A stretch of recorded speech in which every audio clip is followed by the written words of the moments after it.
আলিমউদ্দিন ভাইয়ের প্রশ্ন, মা বাপ ছাড়া অন্য কেউ আকিকা দিতে পারব না? পারবা। কারণ আপনার উপরে জকাত ফরজ আছে, আপনার উপরে কুরবানি ফরজ আছে।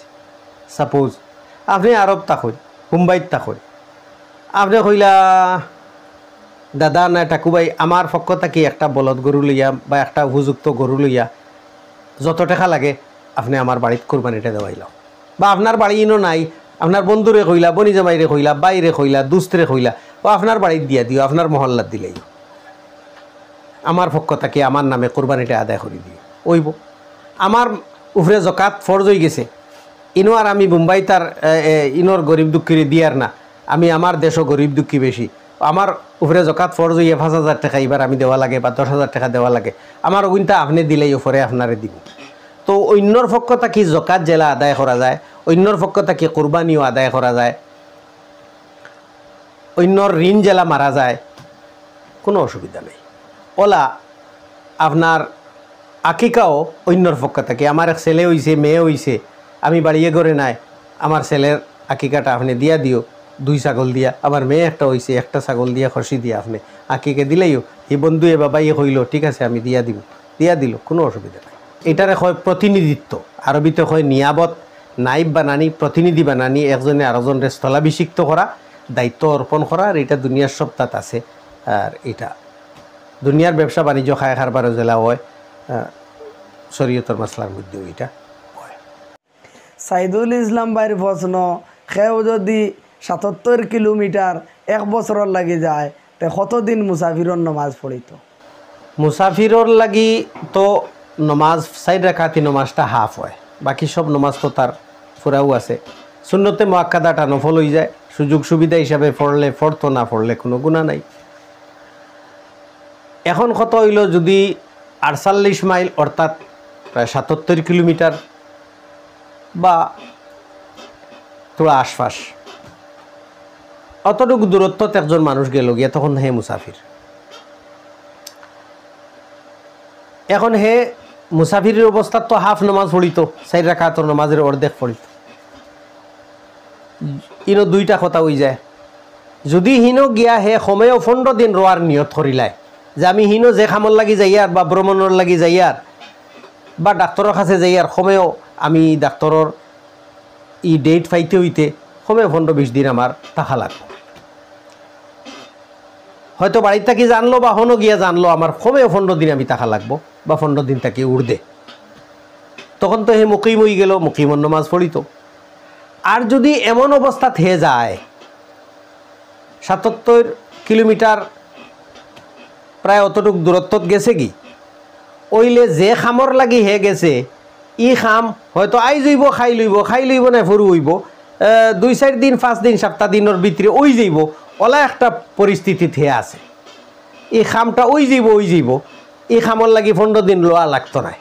তার অফিসে কইছে নাই, তার ডাক্তারে কইছে নাই, তার যে খামর লাগি গেছে হৌ মানুষে কইছে, কিন্তু আইজ যাইমু খাইল যাইমু, আইজ হইব খাই লইব খইয়া তার বহুত বেশি 15 দিন থেকে বেশি, মাস 2 মাস 3 মাস 4 মাস যার গিয়া ওইলে এখন পর্যন্ত হে শিওর সার্টেন হইছে না যে আমি অতদিন টাকা লাগবো, তখনও এই অবস্থাত কে হয়তো খাই দিতাম কি পারি না, ফরু দিতাম কি পারি, এইভাবে শিওর হইছে না।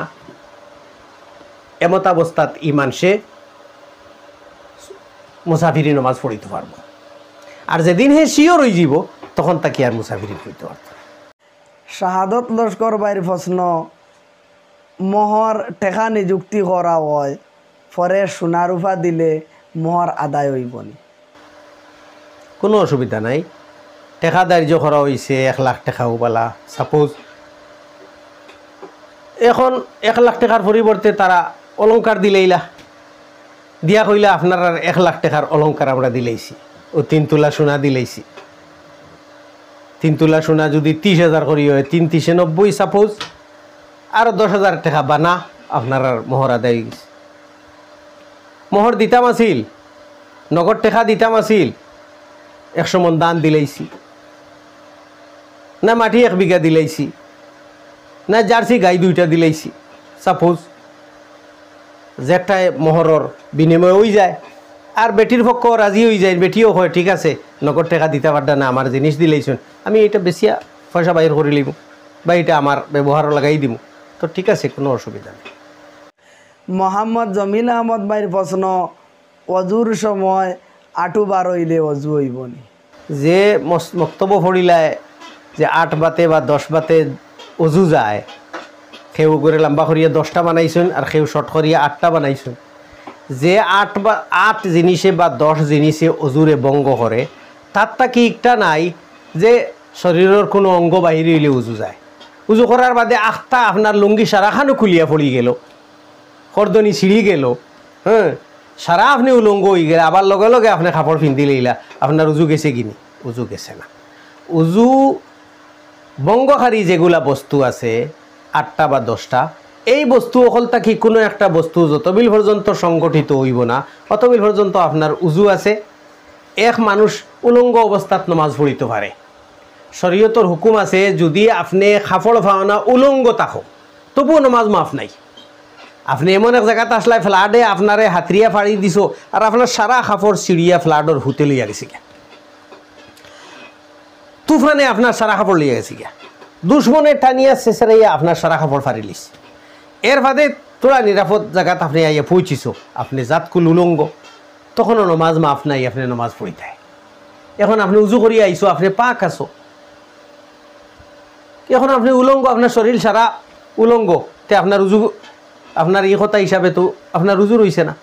কিন্তু উলঙ্গ মানুষে বইয়া নমাজ পড়িত, উবাইয়ে নমাজ পড়লে তার সতরটা বেশি বাহির হইব, লজ্জাস্থানটা বেশি দেখা যাইব, হে বইয়া নমাজ পড়িত, ফাতা সাতা ফায় যদি গাছ ফাত ফায়াতে বইয়া নমাজ পড়িয়া তার লজ্জাস্থান রে ডাকিয়া রাখতো, বা বালুচর নমাজ পড়ে যদি বালু মাটির নমাজ পড়ে তে বালু দুইল ওথা দিয়া তার অন্তত নাবির তল পর্যন্ত লজ্জাস্থান রে মাটি দিয়েও বেলা বালু দিয়েও বেলা ডাকিলেই তো ডাকিয়ে নমাজ পড়িত।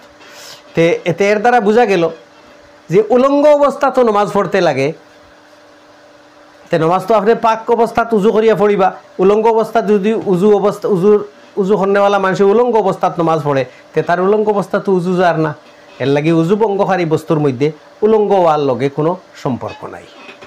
কিছু মানুষের ভুল বুঝাবুঝি আছে, আঁটু বাড়ে গেছে হ্যাঁ উজু করইন, বেটিন তোর মাথা বাড়ি গেছে চুল বাড়ি গেছে উজু করইন, আর কোনো বেটিনতে সন্তানরে উজু করিয়া ইয়া দুধ খাওয়াইছই, তো আর বুড়া বেটি কইব হে বেটি দুধ খাওয়াইছ উজু কর গিয়া।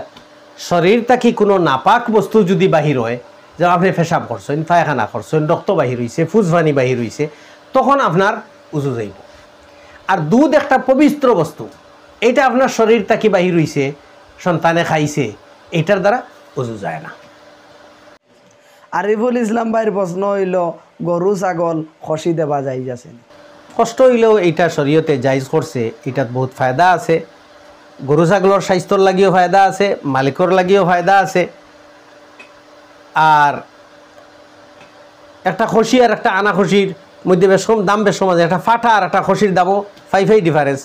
একটা ফাটা বলদ আর একটা খসি বলদ, কুরবানির সময় আপনি ফাটা বলদ লইতা নাই, তো এইটার স্বাস্থ্যও বালা রইব, এটার দামও হইব, এটা হারিতো নাই, এটা দৌড়াইতো নাই, পাগলামি করতো নাই, এটা শরীয়তে ইজাজত দিছে।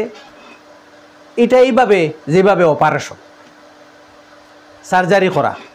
সার্জারি করতে রুগীর কষ্ট হয়, কিন্তু এর বাদেও তো রুগীরে রক্ষা করবার লাগি বা রুগীর উপকারের লাগি, স্বাস্থ্য বালা রইবার লাগি আপনি সার্জারি করেন, অপারেশন করেন, ঠিক হলা শরীয়তে পারমিশন দিছে কে এই ফাটা গরু হোক ছাগল হোক এইটারে আপনি খসি দিতা, এটাও একটা সার্জারি।